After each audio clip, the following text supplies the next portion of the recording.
So the driver is in a stationary car.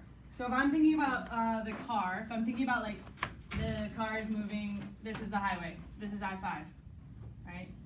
And they're not moving because they're on I-5, so here's the car and it's headed in this direction, right? There's the car. And they're not moving, there's lots of traffic.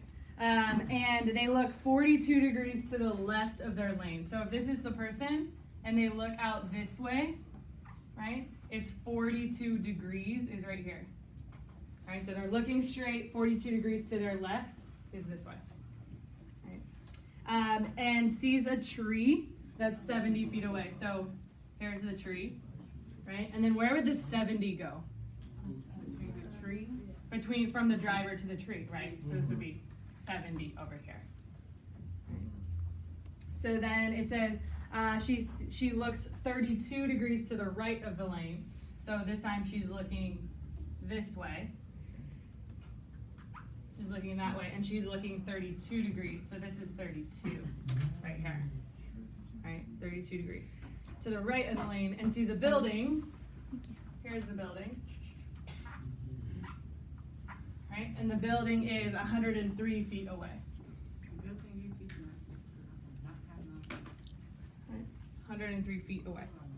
And then the question asks, it doesn't actually ask us to solve, it just asks how far are the tree and the building. It wants to know from the tree to the building how far this is.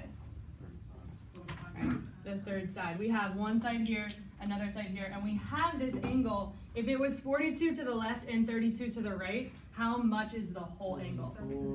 74. 74 degrees. All right, so if I can start to see this triangle emerge, is it a right triangle? No, so I either need to use law of sines or law of cosines. And it gives me a side. It gives me a side here. It gives me the angle in between them and another side. So I would say that this is side, angle, side. Side, angle, side refers to which of our strategies? Law of cosines. Law of cosines. We're going to use law of cosines.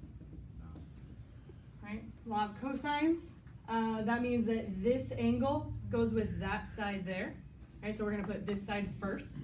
Right? So I would have my x squared equals, what are the other two sides? 70 and 103. So I'd have 70 squared plus 103 squared minus 2 times 70 times 103 times cosine. And what is the angle that goes across from x corresponds to x? 74.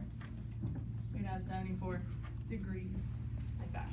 Notice the x has to be corresponding to the angle, because they're the bookends of our problem here.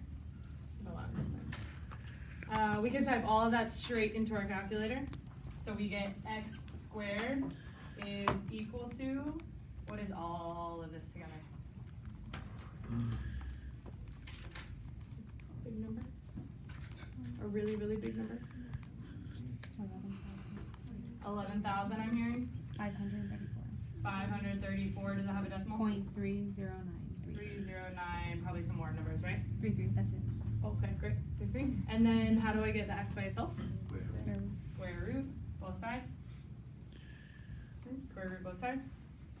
And we're left with x equals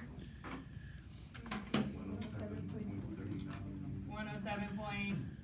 107.4 feet. Does that make sense? If this is 70 and that's 103, could that be about 107? Yeah, it looks like that could make sense to our problem. So we have our answer. Awesome, thank you.